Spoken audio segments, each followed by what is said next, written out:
Yes, finally, here we are with Jordan, the Epidemic, Vucenic. So, man, how are you? You good, Good yeah? to have you on board, brother. Yeah, good to be here, good to be here. All right, so big things happening right now. Yeah. Career-wise, we'll get to all of that, bro. You got a major title fight coming up. How's training been for you so far, bro? Do you know what's been bang on? With the corona and the lockdowns, it's just made my training more specific for me, so it just makes it even better for my training-wise, better for an improving point of view. Yeah, and I see that, like what I like. I see that you always shout out your sponsors on social media, so Yeah. feel free to shout them out now because it's Early in the podcast, get it going. Yeah, so I've got Nathan Bailey at Bailey Skips. He's come on board for this fight, and we're looking to do something more long term. Tom O'Neill, TR Scaffold, again, jumped on board for this fight, looking to come on for a more long term basis. My day one sponsor, you know her very well, Cher. I love Cher. Yeah, Cher Shout Wilson. out to Cher. Yeah, there you go. So got Cher. Probably not going to get my tan for this fight with all the lockdowns, but Yeah, it's too bad, bro. Too bad, but yeah, it's not a fight count without a tan, but it's going to have to be this time. Yes, we've got Cher. She's my day one. She's helped me no end amount. So, and again, I'm going to have her as a sponsor forever. Even when I'm in the UFC and you're not allowed sponsors, she'll still be my sponsor. of course, brother. The food station in Corby's my new one that's jumped on board for this. They've helped me with equipment and just being able to max my training, have the best performances I can. We've got Kevin Martin, Carvin Security. Again, just being there for a long time now and just helped me out, just give me a slow, steady pace of money, keeping me going without having to worry. And then I've got my tattoo sponsor, two more. I've got the tattoo sponsor, Dwayne Considine. He's been sorting out all my tattoos that have gone wrong. I've got some bad tattoos and he's been sorting them all out for me and making me actually wanna get good pictures with the tats. And then you can't be holding that world title belt. I know, with with shite tattoos. exactly that. And then Wayne Kirk at Booster Fight Gear. He's always just helped me out, all my gear, and just a lot of the time as well, just pointing me in the right direction with training and fighting. And yeah, we've got them all. So as it goes to show, like the support you get, and how much you're thriving, and how many people are jumping on board as you're getting bigger, not only as as a name, but also as your brand. Yeah. So it's great to see. Obviously, I've watched you from your day one. I've attended your fights. I've seen you win. And I've See me win, see me lose. Yeah, you've been there for them. Yeah, I've seen you lose, but Yes. I've seen you bounce back, and I've seen you improve in every fight. Yeah. Like we were saying before recording. You look back at your fights and you say you were shite. Yeah. Shit. And that just goes to show that with each fight you're elevating and learning. Yeah. And so we'll take it back a little bit for the people that don't know. Yeah.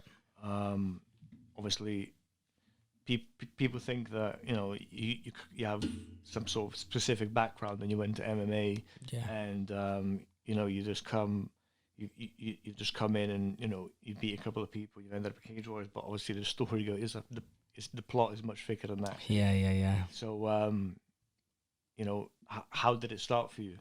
So I've just always been fighting ever since I was younger. I've just forever done it. It must have been in my blood. I think I was born to do it. I know a lot of people say that, but I really do. I just think I was born to do it.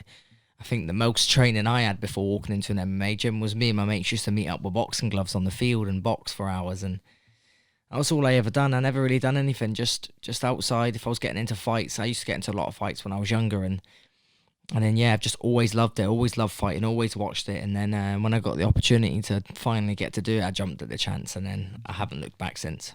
So essentially, what happened was, rather than having, say, a Muay Thai background, a boxing background, you literally walked into a gym when you were 18 with just street fighting. That was my background. With no background besides street fighting, and just that was it. That was the start. Yeah, and right from day one when I went in there, people would say to me, "You've done something before." I'd say, "I haven't done anything before. I've done no training, no learning. I've done nothing." They'd say, "You must have. You can't be how you are from doing nothing, I'd say I promise you that I've done nothing. Well, I mean, you have to look at it from their perspective. It's like s- in 6 years, you went from street fighting to now fighting for a world title belt that Yeah, the legends like Conor McGregor have fought for. yeah. So it's But again, that's just a testament to all the hard work I've put in. That and people train hard, but I train as hard as I can. I'm not gonna say I'm the hardest like the hardest person on myself training out there, because I'm sure there's people doing much more than I am, but I've always just done as much as I could, as much as I've redlined my body so much, and just try to improve everything I can. Try to always make everything perfect. I want it to all look perfect, let alone be perfect. I want it to look perfect. I want someone that knows nothing about MMA to look at what I've done and say, yeah, that was fucking good what he did there. That's just how I've always wanted to be. I've just wanted to always perfect my craft in every single sense of it. so. I mean, with almost 40 fights under your belt, Yeah. um, how have you managed to maintain like your striking style, your dogfighting style, without taking damage? Because a lot of people think that you get hit a lot with the style that you've got, but Yeah. like when I watch specifically, like it's not a lot of No, yeah, like it just looks that way, in you a know. full 15-minute fight, you can probably count on one hand how many times I'm going to be getting hit clean in that fight anyway. I don't know, I just think I've always had a natural ability to just not get hit. And I'm grateful for that ability also, but yeah, I've just always had a natural ability, not getting hit, being able to move, seeing when shots coming, and reading people. I think I'm really good at reading people's bodies before they throw a punch or before they throw whatever they're going to throw. I can sort of always have a slight tell of what they're going to throw, and I'm just quite lucky. I'm quite lucky. I say lucky, it seems the more I train, the luckier I get. But Yeah. How do you work? yeah, I'm quite lucky that I've got the things that are going to come after that. You're going to throw a kick, okay, I'm going to block it. I'm going to throw a left hook, right hand, left hook, low kick straight back to you. For your one, I'm going to land four. Do you know what I mean? So, And yeah. do you think that's because I know it's not because you study the fight? Is do you believe that's because of the way you train and who you train with? Yeah. A big part of my training is who trains me, and it's not that you have to travel. If a lot of people say to me, "You're gonna go America, you're gonna go here, you're gonna go here to train," I just think it's if you've got people that believe in you, people that want you to succeed. A lot of guys out there want you to be good, but just not as good as them. Whereas I've got guys who they want me to win, they want me to do well, they want me to get more from the sport than they ever did. World champions in their own right, but they want me to be the big thing, not them. They don't want me to be, yeah, he's good, but his coach was better. They want me to be, nah, that's that guy. He's legit, he is. So I just think you get the right people around you, people that want to see you do well, and big things are going to come. And I think like I'll just throw it out there. Like I think a great fact that many people don't know is that your coach, your coach Danny, is the only Yeah. man to ever submit John Kavanagh. Yeah, he'll love to it. an That's American his coach. story, especially when John But- Kavanagh brought out his book and And Danny was. that's how I found out, and I was thinking, Yeah. how do I know this name? And then obviously through BST and you stitching me up. Yeah. For those who don't know, Jordan told me I was coming to an amateur class. Next thing you know, I'm rolling around and getting my head ripped off by his coach Danny, all the pros, all and the black belts. pros. And yeah, That's it, mate. Do you know what I mean? I was tapping more than a penguin walking on ice. Yeah, just got to push you straight into the deep end. Why not? But at the end of the day, like I learned a lot about how much it takes, how much you guys do. Because even sitting back and just watching, it's like people watch it on TV and they just see like 5 minutes of two guys at an octagon, but Yeah. you have to think what you got to do next. You have to think what you're gonna. You have to be sharp. You have, like it's a science in its own form, and Yeah. brother, like the fact that you look back at every fight and say you're shit is a testament to how much improvement you've made. Yeah. And you know, your first pro fight, you made quite a statement in saying like you were very very bold in saying that Yeah. you didn't want no easy way to the top. You didn't want like people that were on the arse end of their careers. you wanted the best. Yeah. And your first fight was against, a two-time Muay Thai champion. Yeah. Yeah. A man who had a lot of experience. There, I remember watching that fight with my dad, and the fight was just it was going good. And I remember that kick, you got teeped in the stomach. Yeah. Yeah. Yeah. And I don't know what the fuck you were feeling, but my soul left my body when I felt that kick. And for you to, I mean, I think it shows a lot on how sharp you are when it comes to thinking, and how sharp it comes to reaction. To reaction is that you use that to your advantage, and you submitted him 10 seconds after that. And many people would have either curled up in a ball and let it finish. Let him get ground and pounded, or try to get up, yeah, and then got finished. But that just goes to show that you're not just a striker. You're not just it showcases that you've got the brain for fighting, and you got a fighting mind. Yeah, and a lot of it's not even the thinking side of it. It's just the will to win. I just want to win so bad. So when I got hit with that kick, and when I got dropped, and when I couldn't breathe, and at one point did I think I'm done here. My head was straight onto right. How the fuck do I need to win this fight now? I've just been dropped. I probably can't stand up. And then, luckily enough, he come into my guard, and I thought, you ain't fucking standing up now. Like, you're in my guard. His corner was screaming, stand up, stand up. And I thought in my head, listen, mate, you ain't standing up unless I'm coming up with you, yeah? And you're going to be carrying me like a baby, because I ain't letting go of you. And I just want to win so bad. And you know what, brother, that first fight just proved that. Yeah, exactly. Everybody wrote me off in that fight. Everyone. We'll get to that as well, because... Yeah. But that first fight, I can't see many people that would have gone up from that kick, especially from somebody that specializes in Muay Thai, and that's to be hit with a stab kick. Yeah, he's probably perfected that kick 100 times. Well, it's so many people said to me after that fight, no one would have batted an eyelid if you didn't get up from that kick. No one would have said nothing. No one would have said you could have. Everybody would have said fair play. Fair play. And then in my eyes, it reminded me of the Wilder Tyson Fury fight in the 12th round. Yeah. Like I couldn't see I couldn't see anybody getting up from that, but that just showcased what you felt. And then the second fight, in Sheffield. Yeah. Like once again, you were the underdog. Everybody wrote you off. Yeah. But once again, you took on a very, very tough fucking opponent, man. Yeah. No. Exactly. I was there, and his fan base was 600 strong. Yeah. And mine was about 10. Yeah. Yeah. You had fucking a legend, Herb Dean, refereeing that fight, man. How did that feel?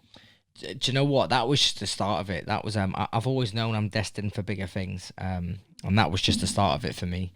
Having Herb Dean tell me, am I ready, before I'm about to go out and have a war with someone. And Frank Mir as the referee. Like I said, I've always seen these things. I always knew these things were going to come. So when they did come, it was. So did you always visualize this? Yeah, all the time. I've always visioned the big stadiums. I've always visioned wearing those UFC gloves, wearing the Cage Warriors gloves, wearing that belt. I've always visioned it, and it's crazy as well, because I used to always try to envision myself wearing the UFC belt, and I could never ever see it. And I used to always wonder, I do this so bad. I don't know why I can't see this belt on me, and then the belt changed, and now I can see it on me, and now I think that's why I could. It's a weird thing, but I always think that's why I couldn't ever see it on me, because my body knew that I weren't going to be wearing that one. I'm going to be wearing the new UFC gold belt. Do you think subconsciously, you couldn't see it with the old belt because you weren't ready with the old belt? But now, but now, as you've progressed in your career and that belt's changed, you can see it. Yeah. So, I think, So how did you feel going from obviously the amateurs to then going to the big stages? Did you feel any pressure, like any extra nerves, or was it just another day at the office? Because it can't be fucking easy walking out to arena for 10,000-15,000 people, man. Do you know what? I think it wasn't even the big change from the. I'm known for having a good engine and fighting and not really getting tired, and there was nothing daunting about the smaller gloves. There was nothing daunting about the longer rounds. It was just like I said, I've always had a goal set out of what I want to do, and it was time. Towards the end of my amateur career, I was struggling to get matched. I was struggling to have the top guys wanting to fight me because I was the risk. I remember having this conversation with Yeah. you in the gym a few years ago, and you've only ever lost one amateur fight, Yeah. and the guy would not rematch you. And Again. I remember having this conversation at the time when you were trying to get a rematch. Yeah. It was in it was in a gym, and we were sitting there, and I remember we were sitting on the side of the ring, and you were pissed off because he wouldn't rematch you because he'd seen you progress. Yeah. Yeah. And that just goes to show that even in your amateur, you were still progressing with each fight. And I've seen that progress. And you have said yourself, Yeah. you know, like you watch your fights back and you think that's shit. But do you not feel like if you didn't think that shit, that would mean like you know like Yeah, you're done. Yeah, if you're not progressing enough. if I'm gonna watch a fight back and think everything was picture perfect, why do I need to go back to the gym? What do I need to improve? Exactly. Then I've done it. If I watch a fight back and think I'm perfect, pitch perfect, everything I did was wicked, I don't need to learn anything. Why'd I go back to the gym? I'd just stay at home, I'd shadow box, I'd run, and then I'd fight. Which I'm never gonna be the guy to do that because I know, and like I said to you, like before this started, I know in 5 years' time I'm gonna look back and think, fuck, I was shit back then. I remember I used to think I was good then. When I win this world title, and vice versa, I'm probably gonna do that 10 years after that. But I'm definitely not gonna do it 10 years after that because I'll be retired with plenty of money in the bank. That's what I'm telling you. That's what will be coming from it. So, do you think that's a big driving factor as well? Like in your because you don't post a lot of your training, but like you train relentlessly. Like, Yeah, religiously. Yeah. And do you think that's a big factor in it? Like watching back on his fights and thinking I'm shit. I should have done this, and that also drives you as well. Yeah, and a lot of it's peace of mind. If you know you've put in the work on fight day, you've done the work's been done. Like I said, you can't. It shows on fight night. If you've skipped this session, if you've not done that run that you wanted to do, if you've set out and you've not done the thing you set out to do, it's gonna tell on fight night. Whether that be you're not going to be as fit on fight night, whether that be your head's not going to be right on fight night because you're thinking of all the things you've done wrong. So, I mean, look, I'm not saying I do every single session I ever set out to do because I'd be lying. And if anybody else told me that, I'd know they're lying. If they hit every goal they wanted to hit before fights, they did every single session, they'd be lying because we all need the rest. We're all human. We all make mistakes. Wouldn't be able to fight, would they? But it's just as long as you get the key ones in. If you went to the gym every time you felt good, you'd never go to the gym. So, but it's accepting that as well, accepting that stuff you haven't done right. And like I train 2 times a day minimum. Whether I'm in camp or out of camp, I train 2 times a day minimum. Okay, after a fight, I have a little rest off. But me as an average normal guy just training, it's twice a day. It's the simple fact is that's just routine for me. If I wasn't doing it twice, I'd feel like I was doing something wrong. I'd feel like out of place. Brother, I think that's what makes you the natural fighter as well, because I think. Like, you know, they say a loss can make or break a fighter, but so can a win. Yeah, if you sleep on a win, you wake up with a loss. Because, like, you know, like you've won a few fights now on a massive stage. Yeah. And even now, like, it's making you work harder. Yeah. Like, yeah, you know, like there's not 1 minute where, I mean, since your fight in September, you took on another fight and you had a 6-week camp. Yeah, 6-week camp straight back in. So essentially, when you think about it, you've had one ongoing camp. Yeah. Fights. Yeah. 2 fight camps back to back. Yeah, exactly that. And people don't see that. I mean, because you, although you don't post what you do, like you work rate it's crazy. Yeah, if I posted every time I trained, people would think I was lying. So I just don't post. I need to get better with my social media, but I train so much, I'm so tired. It's hard to fit time in with your family as well, with my missus and her baby, and it's hard. If I trained full time and then when I got home I was on social media promoting myself, you know, I'd never have any time for them. So I've got to make time. At the same time, I've still got to have a life. MMA is my life, but you need to have a life outside of that, or you would get sick of it. Of course. I mean, I'd offer to promote your social media, but you'd probably end up fighting Donald Trump, man. Like, yeah, I know. You'd get a lot of hate. And speaking of hate, what's like now? Obviously, now that you're getting bigger and bigger, yeah, and now you're fighting for a world title, man. Like now, you know, they say the more successful you get, the you Yeah. know, the more haters you have, Yeah. and you must have fucking trolls now and again. Oh, I get them all the time, but it's like I said, I'm not scared. So when they say it, they say, "Oh, Morgan's gonna destroy you." Blah blah blah. You're gonna get smoked. You're gonna get knocked out. Round 2, you're gonna get knocked out. I think. Do you think I care what you're saying to me? Do you think I'm gonna look at that and think, yeah, shit, I am gonna get knocked out in round 2? I don't care. I'm not scared. If you meet me, you can see in my face. I ain't scared when it comes to fighting. Don't matter who I'm fighting. Don't matter if I was fighting Donald Trump. I ain't scared.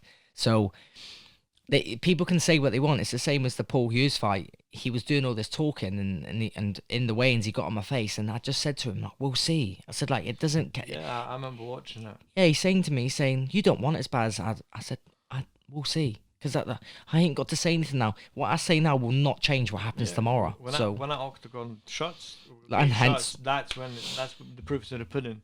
And like what I said to him when I got in there, I said, no more talking now. I said, Instagram can't help you now. And he said, I'm going to do my talking, and which he did. He did the business. I did the business. We went to war. We had 15 rounds. We got fight of the year. But like I said to him, that was a fucking great fight. I am not going to fold over anybody. I'm not going to fold, especially over words. Words will not fold me. But like, obviously now you're fighting the champ. Yeah, there's a lot Chapa. there's a lot of French followers, and so you've got a whole country now hating you. Yeah. So like, what's that been like on social media? Do you know what? It's just I know you brush it off. But yeah, like, but they comment in French, so I don't even understand it anyway. I'm not gonna go out my way and translate what they say. So yeah, translate to see what they're abusing you for. They abuse me in French, so do you know what? I just pretend it's nice things they're saying to me and leave it at that. Yeah. What does that read there? That reads, "You're an amazing fighter. I hope you win. Cheers." And the new. Yeah, exactly. So yeah, I'm not bothered by it. Like I said, nothing, especially the fans, nothing they say is gonna change what happens on fight night. So I mean, and that's the thing, like with this coronavirus pandemic, like with fighting without fans and stuff. yeah, Like I think you can see you definitely can see a change in some fighters because some fighters rely on that support. yeah. Whereas you'll fight in the phone box. Yeah, literally. And, if there was no cameras, there was no referee, and we were doing it in the car park, I'd still be fucking doing a full camp for you. So don't worry about it. Like, I'll be ready to go then. It doesn't take any pressure off. It doesn't put any pressure on without people being there. Yeah. Or what's the worst that's gonna happen? You could die in there. You're gonna die in front of your missus and your family that are all there. But is that gonna happen? Probably not. The worst that's going to happen in there is you're probably going to get knocked out, and I'm not scared to lose. Like, I want to win, but I'm not scared to lose. But do you think, like, with not being scared to lose, like somewhere down the line in your career, that could be a downfall? Nah, because I do everything in my power to make sure I win. It's not like wins and losses come with the sport. It's not like because I know I'm going to lose eventually one day, I'm not going to kick my ass.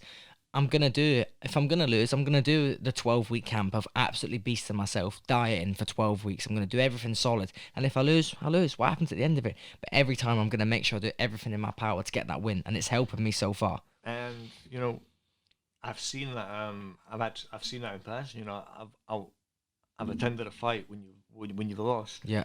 And the bounce back ability, the way you come back from that fight. Yeah. I remember, you lose and then you straight away focusing on why you lost. Yeah. And you were in the gym that Monday and you literally just went and perfected that. Yeah. That aspect of your craft. Yeah. And the way you bounce back from that is just phenomenal. That's just how I'm always going to be. If you beat me in a certain way, I'm going to take that from you. I'm going to get better than you, how you just beat me at it. And I'm going to beat the next guy with it. And I'll probably beat you back with it. Yeah. And I also truly believe, like in my heart of hearts, the only reason that you lost that fight is because you were overlooking that opponent. Yeah. And, it was his home crowd that it went to this. To me, like it wasn't really it was a loss, but like, props to him. He did what he had to do. He got the job done, but he probably fought 30% of the fight where I actually am. And yeah, I mean, because look, like to me, like it looked like he didn't want to stand up against a striker because he knew what would happen, and that's why, like, the fight went the way it went. Exactly. But then also like what you like I say, what you took from that, you went straight back to the gym, and I know you'll make sure that never happens Yeah, again. exactly that. And I went straight back to the gym, and I made sure that nobody was going to be able to do that to me again. No one was going to be able to put me on that fence and hold me on that fence for 15 minutes. I made sure of it. Yeah, man. And you know, just before this, we were watching your second fight Yeah. with Sharp Yusuf, yeah, Sharp yeah. Yusuf, who's since then done a lot of great. Yeah, he things. gone on to do big things, yeah. And you know, coming into that fight, he was a great fighter. Yep, exactly Like, that. he was, you know, he wasn't just a journeyman. Like coming into that fight, you were the underdog. Yeah. And since then, he's done a lot of great things. But Yeah. you know, you still managed to you know, to not only dominate him, Yeah. but look back on that fight now, and bearing in mind, like we look back on that fight like it was 10 years ago. That fight was 6 fights ago. Yeah, yeah, Right? yeah. And you look back at that fight and you look at you think that guy's shit. Yeah. Talking about yourself. Uh-huh. And the fact that you probably look at your last fight and the same. Yeah, yeah, yeah, I do. And- I made and- so many but- mistakes in and the that, last and one. that driving force is something phenomenal, man. Yeah. So it's props to you for that, bro. But this next fight is going to be the biggest fight of your career. But Yeah. what I've noticed is that you haven't treated this fight. I know you're training relentlessly for it, but you know, head wise, I don't see any difference in how you're looking at this fight again. You know, towards any others.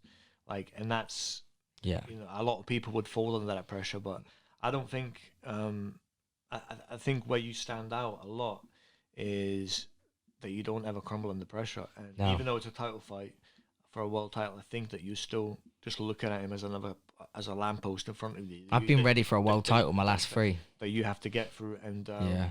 I genuinely believe you're gonna do it, brother. Yeah, no, yeah, 100%. I'm training my ass off for it. Like I always train my ass off for all the fights, and it's the same thing again. I respect his skill set, but I don't fear it. There's nothing in his skill set that I fear.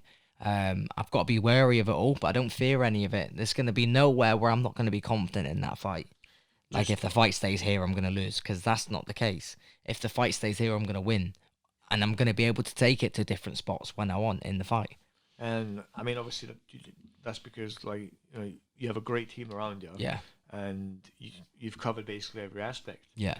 But besides, just don't ever come in with that fucking haircut again, bro. Oh, fuck, I know. Well, I told you about that story. Listen, But that haircut was all right when it was first done, but we had to quarantine in the hotel. So 5 days later, the hair grew out. I was looking like something off Dumb and Dumber, and I couldn't do anything about it. I'm locked in a hotel, so I thought, I'm fuck it. not gonna laugh. I thought it was Sideshow Bob at first. Fuck yeah, no, I'm telling you.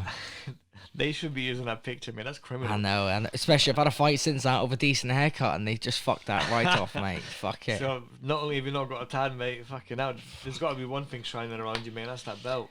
Exactly that, mate. Exactly. I need to be having something shining on me. I need something heavy and gold on me. Yeah, and fucking hell, man. But so, what have you changed? Have you changed anything for this camp towards the others? You know? I've just, same as what happens on all of them, I've been correcting the things that I've done wrong in the previous fights. And in the last fight, the last couple of fights have gone the distance, have gone the full 15 minutes. So I've had loads to look at, loads to change. And do you believe that's an advantage in a sense? yeah, getting the ring time in and getting to see what I do wrong and when I do it and just correcting it, and it just changes the game. It's the small little tiny details.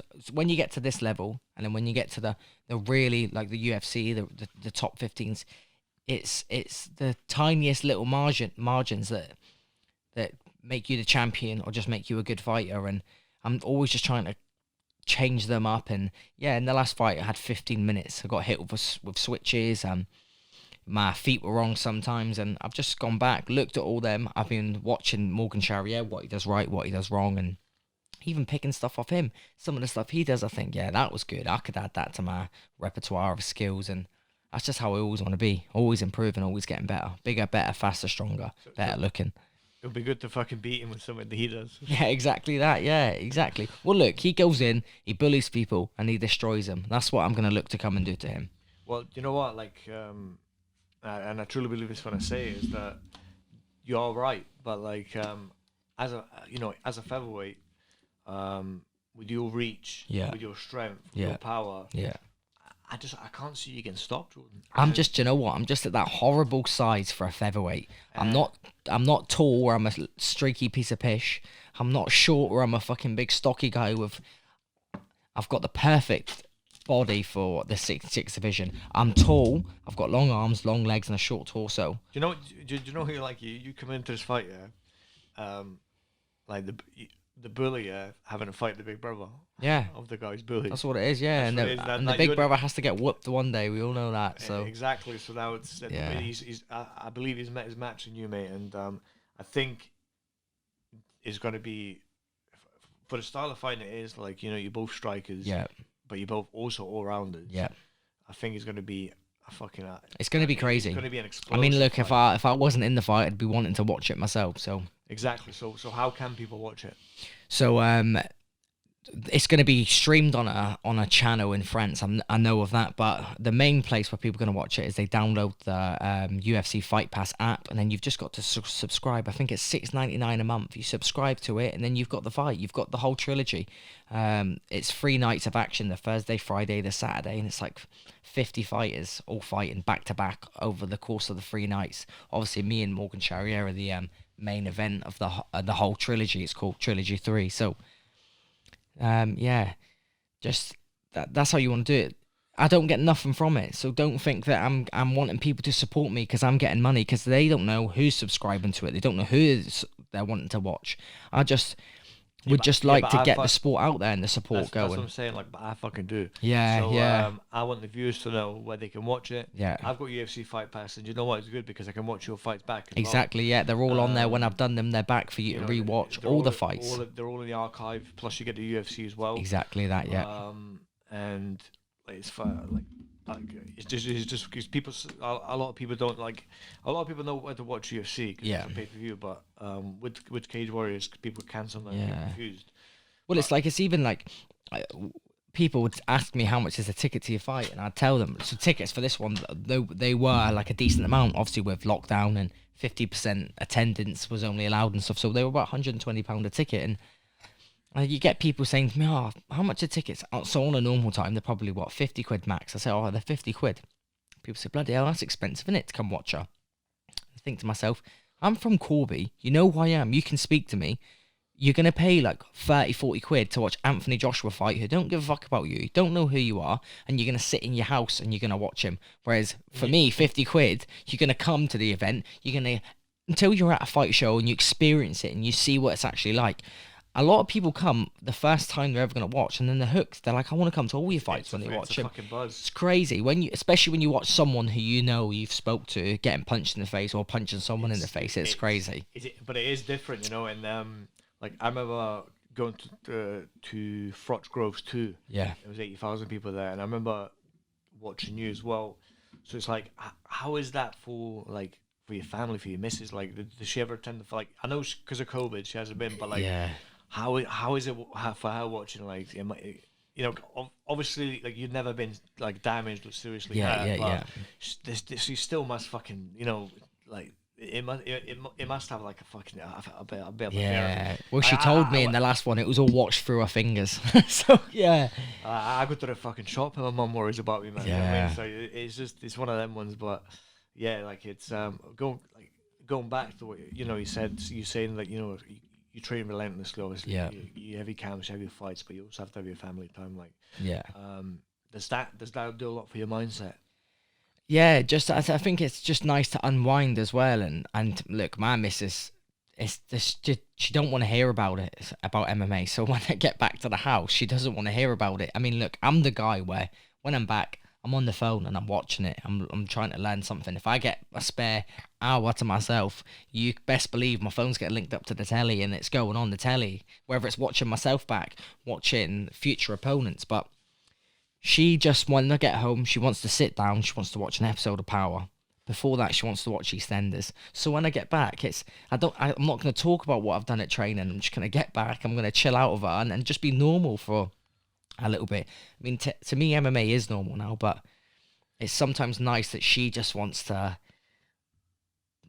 I speak about MMA. She says, just don't talk about MMA, right? You've done MMA all day. Okay, right. I will not talk about MMA. And yeah, you need that sometimes just to come away from it after Do you ever fights. feel like putting her in a triangle when she says that? I lump her up all the time. I'm telling you. You watch, if we ever split up, she'll be catching a case against me. I'm telling you, you'll be seeing all these things, how much I abused her. But nah, she messes around and lumps me back and tries to block kicks and stuff like that. And But do you think that like that is an advantage that she switches your brain off from that? yeah, because it just Because you can't, as much as you love your craft, like it would kill you thinking about it 24/7. You know, like I've just been super obsessed with it ever since I started. And when I used to do it and I didn't have a missus and stuff like that, I was the sort of guy, like, I remember one time I went to Leicester on a spard. I'm not going to say the guy's name so he'll be loving it if I say his name, but I went and sparred with someone and nothing happened major in this round, but they beat me in this round. But I think they like rocked me in the round as well. And obviously I didn't show it at the time. I just carried on going. And I was the weirdo years ago where when I got back, I went for a walk by myself at night time and was like racking my brains of what happened, and I was getting upset and angry about it that I actually got beat. I've just always wanted to win that bad, where even now, when I first went to BST, I used to write down on my phone who I did a round with and if they won. And it was started, did a round with Ray, he won. Did a round with Ray, he won again. Blah, blah, blah, write it down. And I'd get to that stage where then all of a sudden it was, I won against Ray. He won, I won. And that's just, I've always just been that sick with it, that I just want to win no matter what I do. Does that not show like the fucking passion? It just shows I'm a fucking weirdo, like, I think. Nah, but does that not also show you the fucking passion you have for the sport? Yeah. Like, because that's, like, you call yourself a weirdo, but think about it like this, yeah? If in any aspect of life, Yeah. If you're a racing car driver, yeah, and you do fucking 100 laps around the track, right? Yeah. That doesn't make you a weirdo. No. That means you're obsessed with winning. Yeah. That just shows your passion. Yeah. So like when you lose, or like when you feel like you haven't done something right, Yeah. it goes back to you saying, what you do in training shows in your fight. Yeah. Like, can you give me an example of when have you ever felt like something where you haven't done something in training and it showed in an actual fight? Well, yeah. Just I remember we used to at BST we used to do wall wrestling once in a blue moon. And again, here's props to my team for changing it up. So never did wall wrestling. Well, we did wall wrestling once in a blue moon. And then I had that pro fight and I lost through the wall wrestling, and it gave my coach a kick up the arse. And also because you went vegan as well. Oh yeah, I went vegan. Yeah, that was. Listen, I'm always just. Someone told me if I went vegan, I'd be better. I tried it, and I definitely weren't better. I went from walking around at 80 kilos to start to walk around at about 67. I thought, bloody hell, all my muscles dropping off me. But so yeah, and then props to my team. If you weren't vegetarian, bro, you would have got a draw, innit? Exactly that, mate. Maybe if I was just mate, why don't I just go straight on the carnivore diet? All meat, I'll start killing people. But yeah. And then, like I said, and then with my team, then we started doing wall wrestling. We started changing it up, and I mean, look, there's probably going to be a time in the fight where I'm going to lose, and the way I lost, I'm going to be like, fuck, I never thought I should have done that before. I'll start doing that, and again, boom. Next fight, I'll come back, smash them, get better from it. But at the minute, I'm doing everything I possibly can. Everything I think I'm doing wrong, I'm trying to correct it. Everything I'm doing right, I'm trying to get it better. So, do you know what I think? I feel as if you have this balance, right, in your fights where you're an aggressive brawler, yeah, but you don't walk into traps. Yeah. So like, it's like when to. You're an aggressive brawler, but you know when to be an aggressive brawler. Yeah. And you know when to stop, because a lot of people, like, say an example like Nate Diaz. Yeah. Like, take too much damage. Yeah. He would just go and he would just go forward and forward and forward like a dog, right? Yeah. But you know that you've got that heart in you, you've got that style in you, but you also know when to stop, and that's why with nearly 40 fights you haven't taken damage. Yeah. I've never even seen you with a black eye. No, well, that's what I mean. I don't like. I've got cauliflower ears. I've broke both my hands. I've broke teeth and stuff like that. But I've never been in I've been in wars, but I've never been to that point where I'm so fucked from a fight. You hear people like pissing blood and stuff like that after fights. I've never been in anything that remotely resembles that. And who knows, March 20th, I might be pissing blood after the fight. But Or you have a belt around your waist. exactly that, yeah. And if that's the sacrifice I have to make, that's the sacrifice I'll make. But I mean, and also like I heard that the first time you broke your hand, yeah, you had a year out. yeah. But the second time you broke your hand, you actually Fucked it, yeah, just carried on. You actually didn't tell anybody. You just carried on. No, didn't I couldn't afford. People said, "What's wrong?" I just said, "I've hurt my hand." So did you fight with a broken hand? Yeah, well, I wouldn't say it was still a clean break. I probably fought with a hand in the process of healing. When I fought the Steve Aimable fight, I physically could not punch the pads before the fight. Wow. So again, that's a weird thing, but again, just shows how mentally strong I am, because not at one point did I think I'm fucked here because I'm not throwing punches. I had to, my coach can vouch for me. I had to say to JB before the fight, you can't pad me before the fight, because we did very light pads. We did kicks and stuff hard, but with the hands, I can't even remember if it was the left or right. I'm sure it was the left hand that hurt. Yeah, it was left hand that hurt really badly. But like I said, if you come up close, you look at my hand, you see how lumped up my hands are. Break there, 2 breaks on that side. My hands are just destroyed. But that's, I mean, yeah, to be able to fight professionally with a fucking broken hand against the guy that fought for the world title, even if it wasn't a clean break, yeah, that just fucking shows. That shows a lot of guts, and that shows a lot of strength. Not a lot of strength, but also mental strength. Yeah, a lot of people would be in the cage, and they'd be able to. They wouldn't be able to.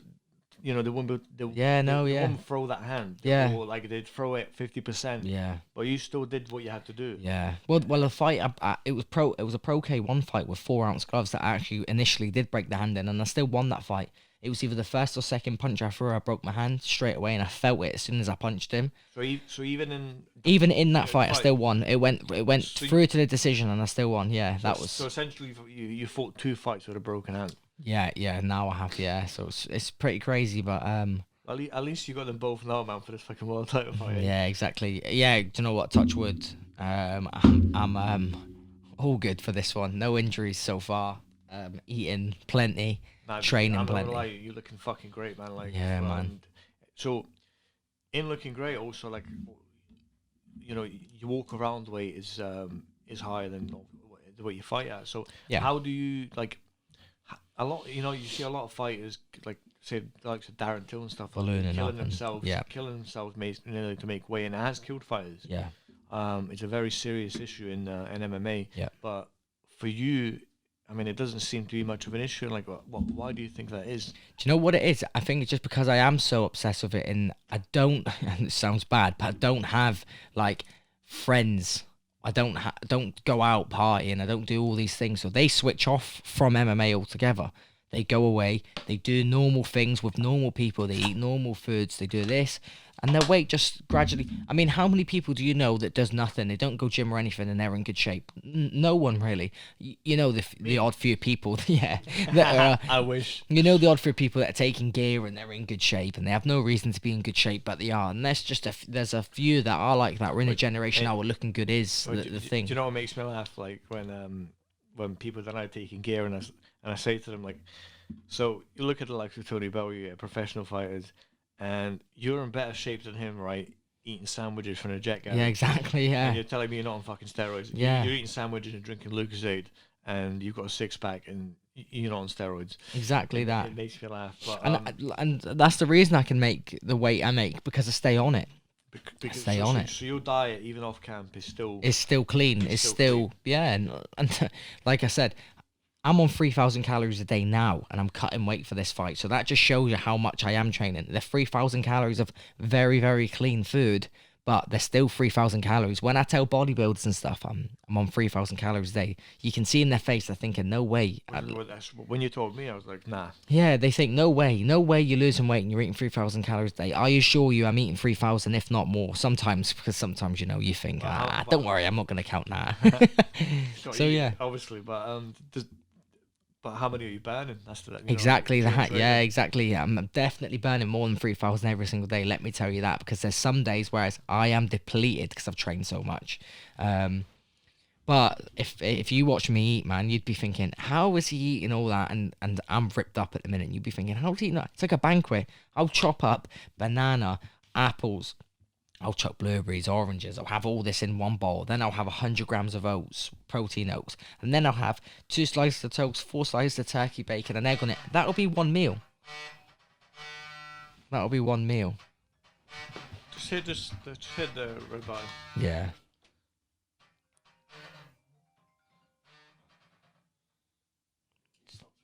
Right, hit it again. Just put it on. Do you know what? We're still recording. Anyway. We're still going. We're still here, guys. We're still here, guys. Technical difficulties. Just a small technical issue. There we go. Flight. Catch a flight. Get that back on. Yeah. So like, when it comes to cutting weight, Yeah. do you think like a big thing for you is because I believe like it is a mental battle as well. Yeah. And I think for you, like like mentally, like you're you got that stoic mindset where it's just unbreakable. And do you think that plays a part as well as the Yeah. food you're eating? Yeah. If you told me you've got 2 kilos to lose in water, okay. If you told me you've got 20 kilos to lose in water, okay. There's no like, oh my god. I mean, look, I want to get as lean as possible. I want to get as stripped down as possible. But when I'm lean, when I'm on them single digits of body fat, I'm still probably still about 8 kilos off fight weight when I'm getting down to that sort of those digits of body fat. I'm still 8 kilos off fight weight easily. So I mean, has there ever been like obviously you've had all the fights you've had? Has there ever been a time where you have had issues dropping weight? Or? Yeah, there's been times where I've said I can't do 66 anymore. I'm going to go up to 70, and then I make 66, and I realised no, I was just being a lazy cunt saying I can't make 66 anymore. I can. I just needed to put a little bit of extra work in, and sometimes you think you're putting the work in and you ain't, and sometimes you just need the guidance of someone saying shut the fuck up. You can make 66 kilos, and then you think what a fucking spaz for thinking I should have made 70. You know what I mean? So I mean, like, do you think like from featherweight, like, I can see you moving up to. Nah, I don't. Or do you think you just dominate that I just think I'm gonna dominate 66 in Cage Warriors and in the UFC. Yeah, I just think I'm gonna dominate both. And if the fights come up that are gonna help me in my career at 70, I'll take them at 70. I'm definitely. Look, I'm walking around heavier than a welterweight. I won't say what. And the thing is, like, I see you now, like, I see you got you ripped, you got a 6-pack. Yeah. And Yeah. This is like with still like, kilos to lose. Yeah.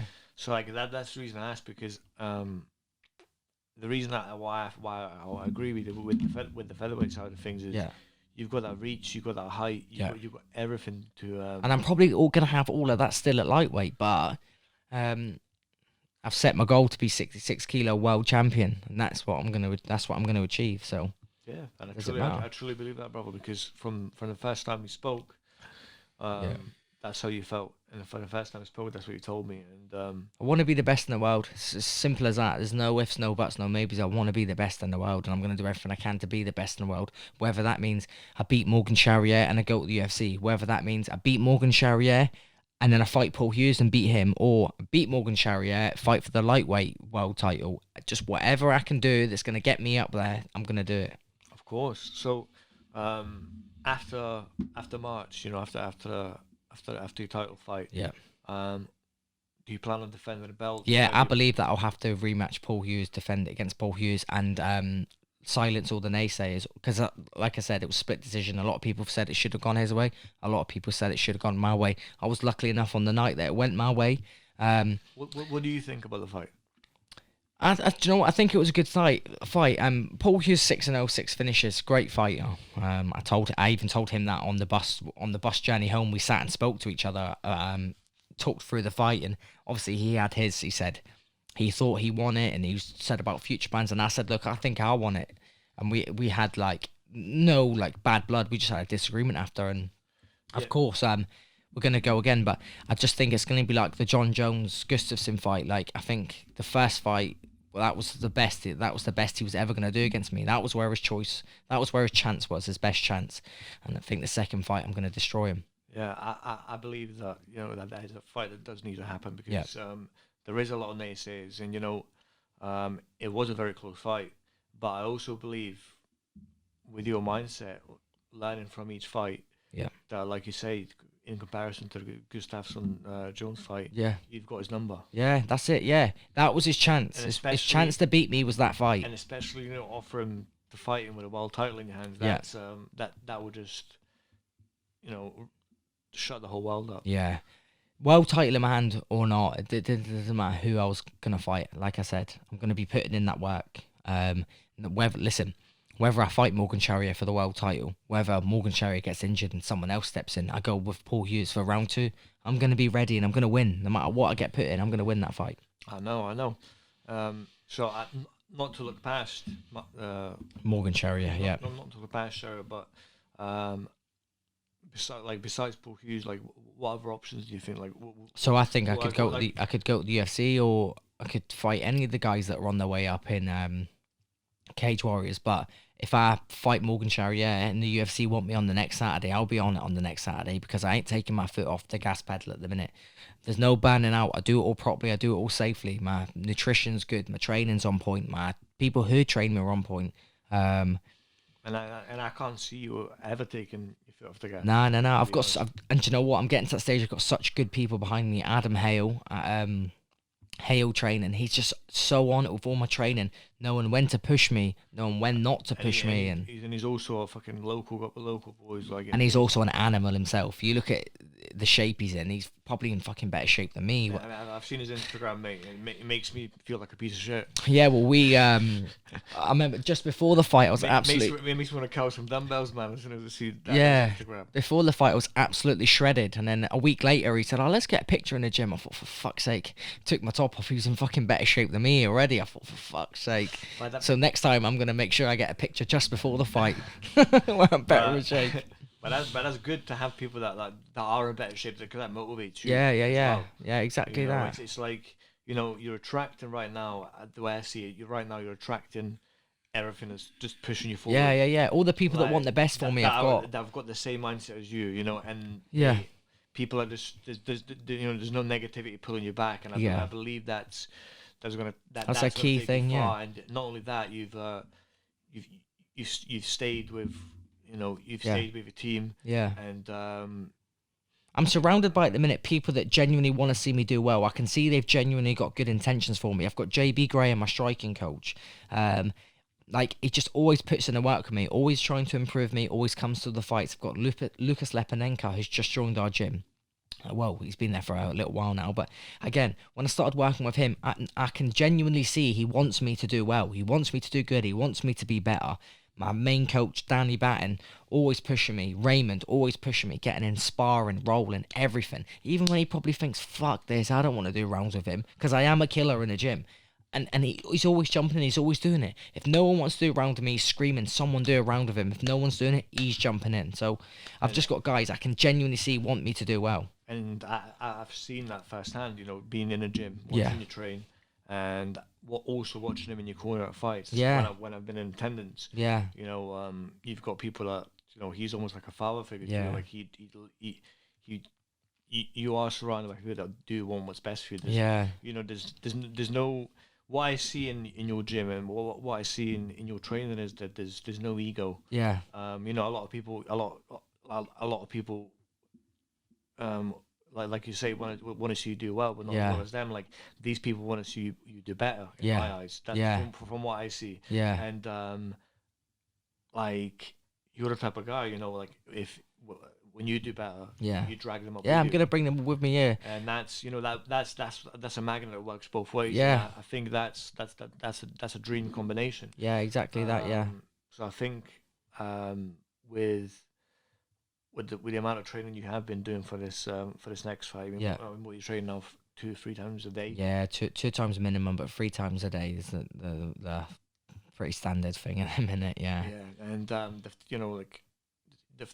fact that it just shows the method of training of those lads that it's not having an effect on you. It's not having any damage. Like, a lot of fighters, if they train 3 times a day, They'll be ruined, yeah. And again, and that's just making smart choices with the training. I mean, people hear that and think, how's he training 3 times a day? They're not 3 brutal training sessions a day. It's a brutal session in the morning, and then it's grappling with my coach, Lucas, who I just mentioned, and it's technique. It's an hour of just working techniques, what we want to do in the fight. Then at night time, it's the MMA session. And look, sometimes I get to the MMA session, I always make sure I do the technique. I always do the technique. But sometimes if I'm feeling good, I'm going to do the no-gi, then I'm going to roll, then I'm going to do the MMA, then I'm going to spar. Sometimes I go there and I'm not going to roll, I'm only going to spar. Sometimes I'm only going to roll, I'm not going to spar. I just listen to my body, but maybe it's not even training 3 times a day, I'm learning 3 times a day. With the strength and conditioning, I'm definitely improving. It's not as if I'm learning in the strength and conditioning, but I'm being pushed and I'm definitely improving with the strength and conditioning. But do you believe that with the strength and conditioning, you're also like it's making me more switched on for everything. It's strengthening the mind. Yeah, strengthening the mind. Because you're pushing yourself so hard. I'm pushing myself to fights where I'm never going to be that tired in a fight. So I'm doing the strength and conditioning. So it's and making I'm pushing you more headstrong, and that also builds confidence as well, doesn't it? And the good thing Adam does is he gets me to do, like, he does me the treadmill sprints. You're doing your max effort on your treadmill, and then we get off and we do pad work, and it's not just like pad work, bam, bam, bam, bam, bam, hitting pads. It's thinking. It's 1, 2, catch, hook, roll out, stuff like that. So when you're in the red zone in the fight, you can still stay switched on. I mean, some guys, when they get tired in a fight, they just switch off and they get destroyed. Where you watch me, I'm tired, but you probably ain't gonna think I'm tired because I'm still switched on. I've been used to hitting the pads when I'm in the red zone, used to wrestling, used to grappling, used to pulling, pushing, doing it all in the red zone. So when I'm in the fight, it ain't nothing new to me. I've been there, done that. So but do you think that's because from the day you walk to the gym and because you've been so obsessed, that it's just second nature to you now? Yeah. Like it's just... you could be woken up from a fucking sleeping hotel room. Yeah. But someone attacking you, and in your dream you know what to do. Yeah. So I could be in my bed at home lying naked, and someone breaks into the house, and I'm gonna whoop them naked. It's just gonna be like that, simple as that. They're about to get. Don't worry, I'll climb through a window. Yeah, exactly that. Yeah, you come in if you wanted to get grappled up with me naked because I sleep naked. I've been grappled up with you, and and it's not nice. You know, for everyone listening, that you've trained me, and I remember you showed me you guillotined me. You showed me the guillotine. And you said stick the thumb up. Yeah. And you guillotined me and you nearly choked me out. And I said, like, why did you do that hard? And you said, well, if you practice 50%, you're gonna fight 50%. Yeah. And this you taught everything you've taught me. I've always remembered. Yeah. And from the level change to the single, like everything, like, and that just shows that your mind is so focused on MMA that you're not such a great fighter, that you're a teacher. And the fact that you simplified it so much for somebody that's like not even an amateur, just somebody off the street like myself. Yeah. That goes to show that, like, how much you know about the craft and how crazy you are. Like, so you're not only passionate about it, but you're also so educated in it. And like you say, every fight what you take from it, you're constantly learning. Yeah. All the time improving, bringing people in, learning. Like, I think your humbleness, is what is also a big attribute that you've got, because your humbleness is what always keeps you a student. Yeah, exactly that. You always feel like there's more to learn. Yeah. And I think with each fight, you're going in there. You're going in there to win, but you're also going in there to learn. Yeah. Because there's a fight after that. Yeah. And not a lot of fighters think like that. Yeah, no, exactly. Like, I watch guys now, and I think, he can beat me now. He can beat me now. But I know, and keep grafting, keep training, and I'll look at him and think, remember I used to think you'd be able to beat me. You'd never beat me. Like, and that's just how I always just want to be. I always just want to be the best at my craft. And obviously the new generation of guys coming up, we're getting good everywhere. And I always said that before the generation come out. Said I'm going to be in that generation where I'm the good striker, the good wrestler, and the good grappler. I'm going to be everything. I'm going to be good on top, on the bottom, going backwards, coming forward, side to side. I just want to be good and not good. I want to be great everywhere. And it shows us. I mean, you've just been, well, not just been. Was it like last year? That you got your purple belt? Yeah, last year. Yeah. So that just goes to show, like, people don't understand how hard it is to get to that. Yeah. Because they say that, you get the white and the blue, and then life gets in the way of purple. Yeah, exactly. But Yeah. like like for a striker, like you must have put in some fucking work on the ground. Yeah, and they had to get that, and I used to hate it. Now I love it. And the thing is, people forget like that you're 24 years old. Yeah. Like, and 6 years ago, you were fighting in the street. You didn't know what MMA was. Yeah.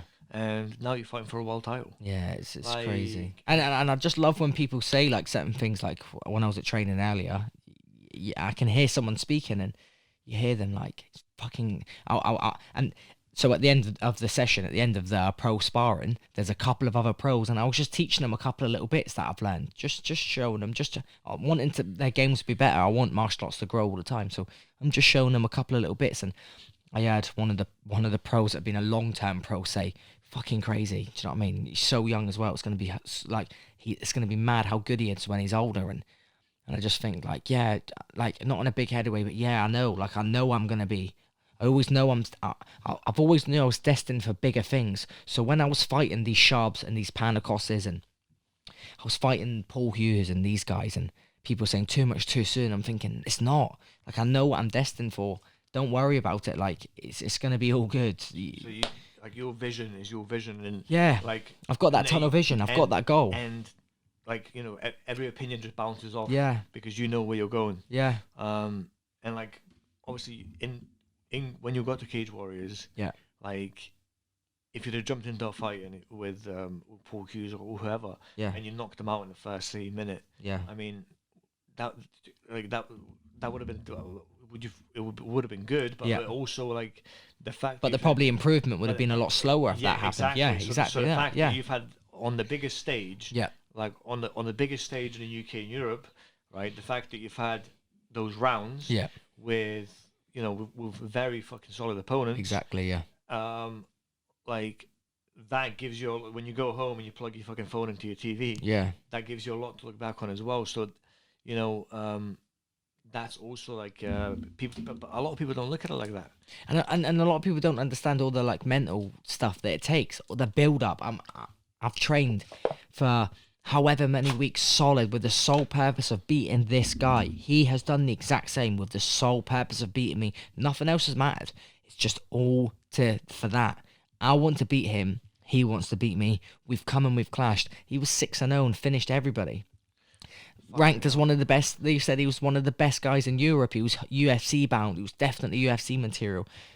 And it all comes. So when that fight had finished, split decision, I'd won. I got back to the house. I turned to my missus and said, like, I'd done it. Like, it's crazy, but like, I'd done it. All that, all the prep, all the dieting, all the cutting weight, everything. This is what you do it for. And there's no glory in it. I was just sitting on the couch. I said, I did it. But you did, it was worth it. Like, all that graft, I did it. All that graft paid off. Yeah, and I just said that. I said, and it's the behind the scenes. And when you're gonna get to UFC, you're out partying and stuff like that. I'm never gonna be that guy. I'm gonna finish, and I'm gonna go back. I'm gonna eat some chocolate, have a box of cereal. I'm not even gonna say a bowl. I like cereal, man. I'm gonna have a box of cereal, and I'm just gonna sit back and. What cereal? Oh, do you know what? I went for a stage of Curacy Cinnamon. I like Curacy Cinnamon. Reese's Puffs. I'm on it. Oh, do you know what, man? Give me the cereals. I'm eating Lucky Charms like that. Yeah, see, you're snack, mate. You're rich, man. I'm on them Marshmallow Mateys. I'm on them own brands. Aldi's own. Wait till I'm in the UFC. I'll be on them fucking whatever they're called, Lucky Charms. I'll be smashing them. So fucking hell. But you know what? Like going up against somebody like Paul Hughes, who's finished everybody, and watching you take. The elbows on the ground and stuff. The elbows on watching you take pure hits. You watch my face. I ain't bothered. This is what I'm trying to say. Like, and I'm thinking to myself, like, I simply, I can't. I can't see you being stopped. Like my missus said it. She said it's crazy how you just you get that damage. You're on the bottom. You get an elbowed and you just jump up and I'm all right. Because. And this is a guy that's finished 6 guys before you. Yeah, and it's the same. So the Steve Aimble fight, I fought Steve Aimble. Steve Aimble has an absolute bomb, cracking me with shots. Not once did I get rocked. Not once would I have looked phased in that fight. And he was catching me with some clean shots as well. So then people are saying, right, he's writ off. He's no good. Blah blah blah. 3-fight losing streak. All this stuff. So that takes it away from me straight away. Then Steve comes back in, fights my teammate Tom Mans, who is an animal. Is that one of the twins? Yeah, the twins. Yeah. Tom Mans. Yeah. I watched them. Man. He is an animal. I train with him day in day out. The guy is a monster, and I was sure Tom's gonna win this. Look, I've beat Steve. Tom's gonna win. I know how good Tom is. Steve comes in and starches Tom. I mean, like, props to Tom. He's back in the gym. He's training. He's looking to improve, get back on the running. And this is what people ain't understanding is I've been in there with the guys. I've been in there with the bangers, the grapplers, the wrestlers. I've been in there. I've had all these fights. So I'm ready for no matter what comes. I think Steve Ainball punches harder than Morgan Charrier. So I've been in there with a banger, the short, stocky guy. I fought that in Steve Ainball. I knew what worked against him and I knew what didn't. So now going into Charrier, now I know what works. And so you prepared on all angles, and you also studied Charrier as well. Yeah, exactly that. I'm watching him every day. I'm putting him on. My missus is fucking sick of watching him. I'm going to call him Charrier, man, because it's just easier for me. My missus is sick of watching him because he's always on my telly, but I'm trying to look what he does wrong. Look what he does right. So another thing I've took with watching fights as well, I used to never ever watch my opponents. Right, so I went on a 24 fights, and I never watched my opponents. I just fought. Why was that? Just because I used to have it in my head, I don't need to watch them. Why do I need to watch them? I'm going to go in, I'm going to do what I want to do. So why does it matter? Okay. Then I lose because I was so sure. I said, he's going to try strike me, this guy. Everyone was like, have you watched him? He's not going to try strike you. I said, I bet you'll try strike with me. Bam. Did he try strike with me? No, not at all. And he ended up beating me. So now I studied him. But this is where I take. But do you also believe like that's because you had the right guidance from since then? Yeah. But and this is one of the things. So a lot of guys, if I'm fighting you, a lot of guys, what they do is I'd look for everything you do wrong. Yeah. So I look for what you do wrong so I can capitalize on it. Okay. After a fight, I think to myself, what have I done wrong in that fight? Because I want to correct what I've done wrong. So this is where a lot of guys go wrong. They watch their opponents and they focus too much on what they're doing wrong. And by the time the fight comes around, they've corrected everything they've done wrong. So everything you trained for does not work anymore. What I try to focus on is I look at what they do right. Because normally what they do right will always stay in their game. So I look to do what they do right and I look to try beat you or counter what you're doing right. And that's just how I try to look from fighters now. So habits and fights. So shoot in on me. Don't try strike me because I know you're a good striker. Start shooting in straight away. But but that also goes both ways, you know, thing, because like look at the Khabib McGregor fight. Yeah. He was so focused on his wrestling that he overlooked that. So McGregor he overlooked the striking skills. And he got McGregor looked bog standard, and Khabib looked like the striker because Khabib was lumping him up with the overhands and stuff like that because he focused so much on that. Yeah. Whereas you focus all round. Yeah. You know what they're good at, but you also know. I know what they're bad at as well. Yeah. I know what they do wrong and. So for instance, like you know the number one thing they're good at. Yeah. But you also know what to expect. From all angles. Yeah, exactly that. Do you think that's where a lot of fighters go wrong? Is that they respect their opponents? But like, say you're a striker. Yeah. Which you are, right? That's what you're labeled as, right? But you're an all-rounder. But like, say you're a striker, right? Someone comes fighting you, you're just solely focused on your striking. Yeah. And then you end up taking them down. Exactly, because you fucked it. Because I will take you down. Yeah. So like, but you study all aspects of the opponent, and that's and also yourself. Yeah, exactly that. Because you know, to say you're only as good as your last fight. Yeah, exactly. And that, like, I would love to see a rematch with both of you because I know that it will be same outcome, but a very different fight. Yeah, do you know what? I'd love to get that fight back as well. Whether that be in Cage Warriors or that be in UFC, I'd love to get that fight back again because I know what I can do. I know how good he is, and I know how good I am, and I know what I can do. Because do you know what I mean? I'm an enthusiast.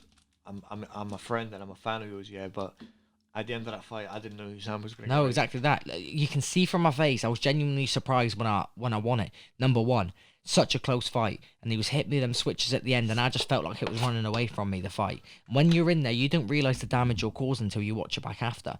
Number two, he's got a lot bigger hype than me. He's got a lot more of a name than me. So I just thought straight away, right, Cage Warriors want this guy to win.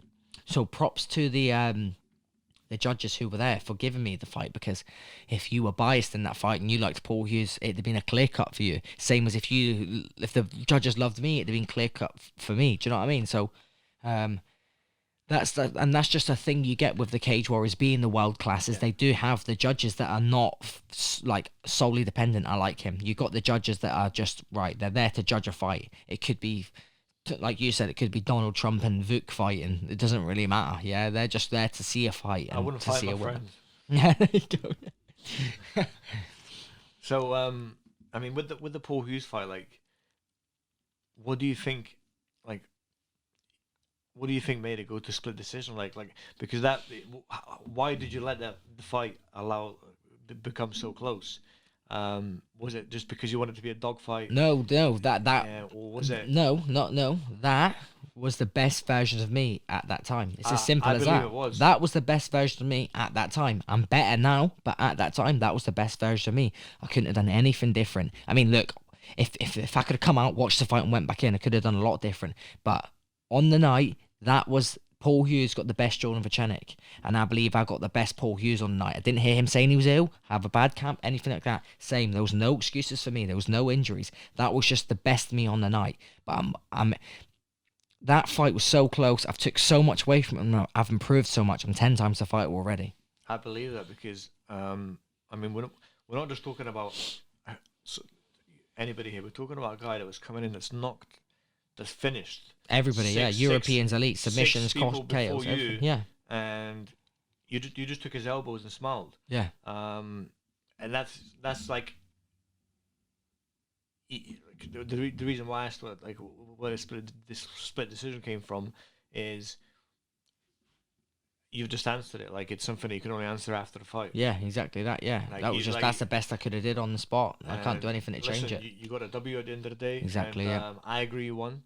Like, but I also think that he done a fucking brilliant. Exactly that. Yeah. Because like I know your power. Like I've seen you annihilate people. Yeah. And for him to take that punishment from you. Yeah, as well, exactly. I was cracking him with clean shots. Yeah, I also think that in a rematch there'll be a different Jordan Vucenic. Different animal. Yeah, 100%. And it just go back to, like, do you change him and elevate him with every fight, man? Yeah. I mean, you've had 8 professional fights. Yeah. And you're about to win a world title. Exactly that. Crazy. You know what I mean? You see guys that have got 20+ fights fighting for their world titles, but that's just, again, props to the level of competition I've beat, to the guys I've beat. But like also it's a props to you as well. Yeah, yeah. Because you don't just skip and land where you are. Yeah, exactly. Yeah. It's almost crazy to think you've had under 9 fights. Yeah. And you're going to be a world champion. Yeah. Exactly that. Yeah, exactly. Yeah. Yeah, the plan is getting near the double digits. And you got to think, right? In the UFC. Look at the 6 years. What's happened in the last 6 years, right? Since the day you walked into the gym. Yeah. In 6 years, you're going to be 30 years old. Yeah. In 6 years, you're going to be a fucking young man still. Yeah, exactly. Yeah, So I'll be just coming into my prime, so it's crazy. Day by day, you're improving, man. It's insane. Yeah, exactly. So, how's it? Obviously, you say, like, you got no friends. To me, you're like Floyd Mayweather. You go jog at 3 in the morning. Like, you leave the nightclub to go jogging. Yeah. So, how do you plan on relaxing after this next fight, man? Or, like, just not relaxing, but taking some time off before camp. Do you know what? I'm just gonna do the same as I always do. I'm gonna get back. I'm gonna be eating. I'm gonna just spend time with my missus and yeah, nothing major. Look, to me, it's a small stepping zone hitting a large goal. It's a goal I set out to do a long time ago, but I want to complete the large goal like it's a small goal, and then I just want to get the next one out the way. But I'm not overlooking anything. I'm not looking past Sharia. I'm not thinking about what comes after Sharia. In my mind now, I'm tunnel vision. Sharia to win that world title. That's what I need to do. Jordan Vucenic defeats Morgan Sharia and becomes a Cage Warriors featherweight world champion. Fucking right, brother. I'll shake your hand on that. Exactly I'll be watching. I'll be tuned in. Don't worry about that. Yeah. So, so essentially, like, you're blocking out the hype. Yeah. And you're just looking at this as just another stepping stone towards where you're going, because to that elite level. Yeah. And you know, I truly believe in my heart of hearts that you will get there. Yeah. And the fact that you're treating this fight so humbly, you know, let no hype build up around it. It's just like you're doing your normal routine. You're training harder, obviously. Yeah.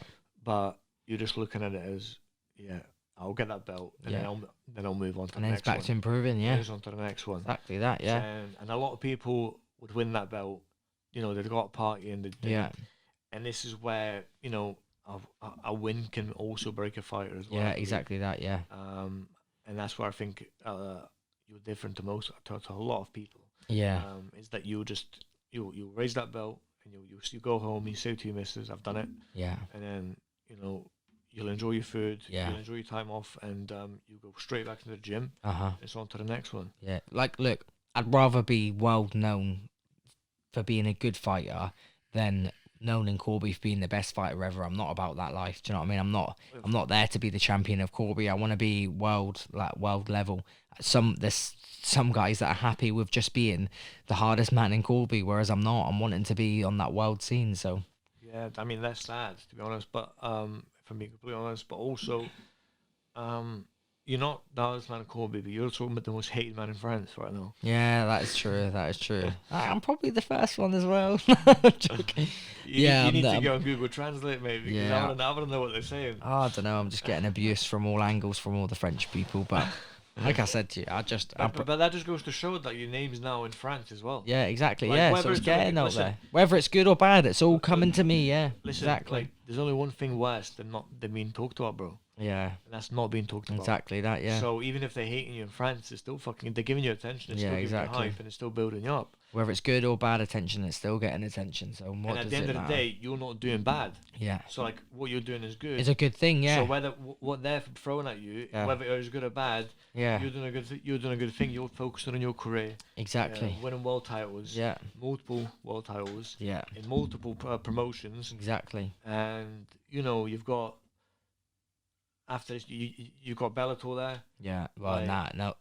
Listen, but I'm one track set. I know what you're destined for. I'm one track set minded on the UFC. Nothing else comes between. I'd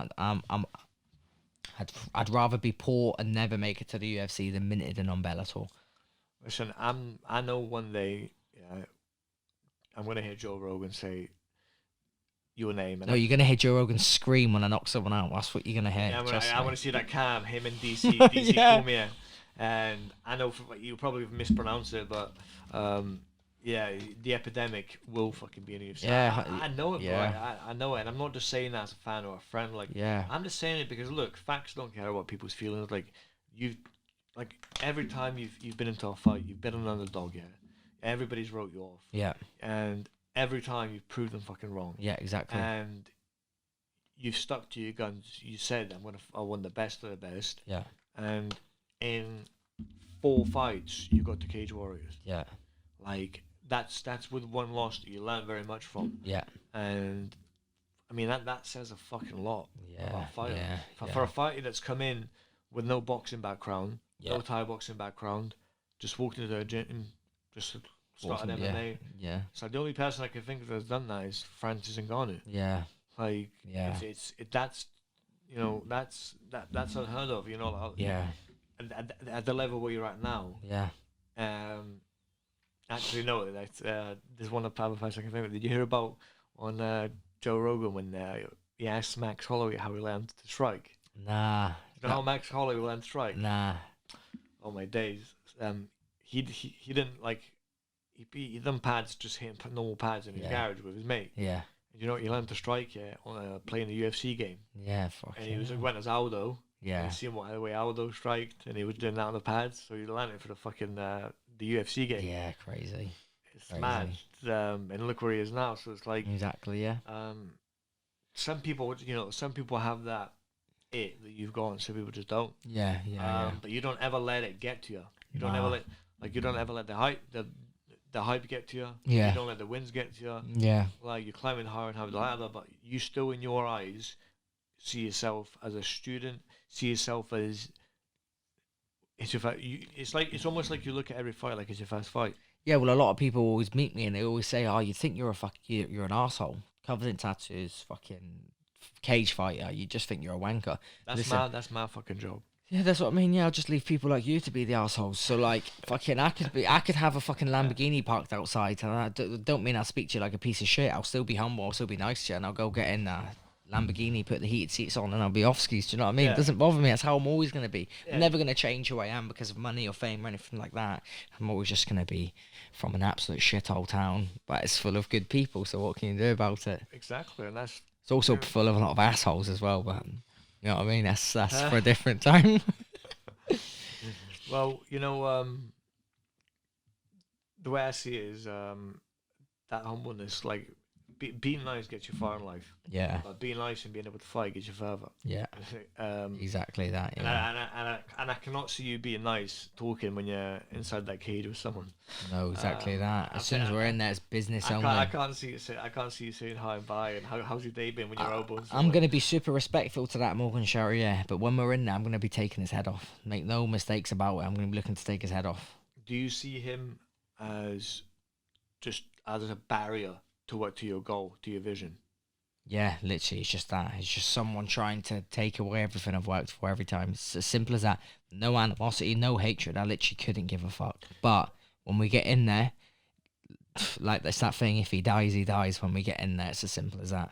And do you think, like, well, this is what I think, but like, would you agree, like, that one of the things is, that's got you to where you are, not where you are, but like, the one thing that helps you in a lot of battles is that you don't get emotionally attached to your opponent. Yeah, I just don't give a fuck. Because like, a lot of people play fucking mind games, don't they? Like, yeah, just don't. Like McGregor's the fucking, The boss of it, McGregor yeah. killed Aldo on that Yeah. fucking Yeah. on that world tour Yeah. before they got in the ring. But with you, like, you're so mentally strong.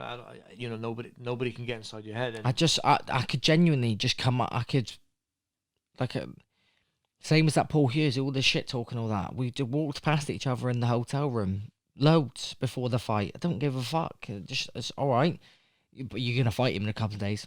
All right. Oh yeah, look, I'm not that guy. If you fucking did something, if you punch my missus or something, I'm gonna punch your face in as soon as I see you. It's like, I'm like that. But with this fight, at the end of the day, it's a sport as well. So I've just got to leave it as a sport. It's not a fight to the death. There's a referee there to jump in. It's just sport. I want to be the best in the world at sport. I used to look at fights as fights. They're not. It's a sport.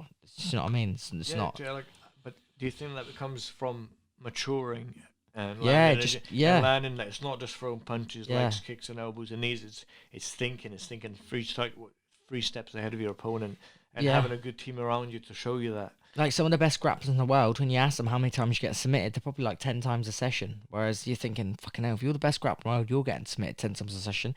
You know what I mean? It's just that. But do you also look at it like they're learning 10 times? Exactly that, yeah. So they've made a mistake, they've got tapped, now they know not to make that mistake again. Simple as that. They make it again, why doesn't matter. Now you correct it a different way. It's as simple as that. Yeah, because I remember rolling with you, and every time you submitted me, you showed me how and why. Yeah. And I think, I always tell people, like, 90% of my life, I'm wrong. Yeah. And they're like, they think, like, what the fuck? But that means 90% of my life I'm learning. Yeah, exactly. Because if I'm wrong, right? If I was right 90%, and you're willing to correct it. If I was right 90% of the time of my life, yeah, then I'm not around the right people. I'm not right. Yeah, if I'm the smartest man in the room, then I'm not in the right room. Yeah. And I think that's a big thing for you with your team, is that they like, and also, like, you have to remember, like, going from the age of 18 to 24, like, like you also mature with every fight as well. I believe. Exactly that. Exactly. And like you said, like, you don't look at it as fighting anymore. You look at it as a sport. Yeah. But you also look at it as like deception, like almost like a game of chess. Yeah. Exactly. I just need to put my pawns in the right places and fucking get the job done eventually. That's how it needs to be. But and you know what? You've done it every time so far. So on the big stage, and I've got absolutely no doubt that you're gonna do it in the next one. Yeah, no. Well, I'm fucking making sure there ain't no doubts. I'm trying to put it all as much as I can into it. So. Fucking right. So listen, Jordan, No, it's wrap been a it up pleasure, with mate. that. It's been a pleasure, mate. First guest, and I'll be back on it with that world title after, like I said. Like that's what you make me that promise that Yeah. the world title is gonna be hanging there. Yeah. In that It'll be here, the mate. next It won't be fight. off my shoulder. I'm like, here's it. I would say wear it on the night out, but you don't go out. So Yeah, exactly. I'll wear it to the shop so I'm getting some cereal. buying jeans that are too big for you. Yeah, so you can exactly. fit it in I might as without. well treat myself some Lucky Charms as well. Why not? Fuck it. Listen, I'll buy you a box of Lucky Charms. There I'll be you go. throwing it in the ring when you win. Yeah, that's it. I'll be thrown on the bed like it's money. Well, listen, brother. No, wicked, mate. Thank you so much for your Oh, time. thank you. And as always, I'll be tuning in, watching your fight. Yeah. Everybody needs to download UFC Fight Pass for this one because it's going to be explosive. Shout out to Share. Shout out to all of your sponsors. Yeah, no. Shout out to everybody that supported you along the way. Yeah. And thank you so much for being here for me. I've no doubt you'll be back here in the forthcoming months with that title. Well, next month. And we'll have a bowl of Lucky Charms together, brother. Yeah, sounds good to me. Sounds good to me. I appreciate your time. Go and train. Yeah. I have to get this done. Spend some time with your family. And we'll be back here, mate. Wicked, mate. Thank you. I appreciate it. Hang on.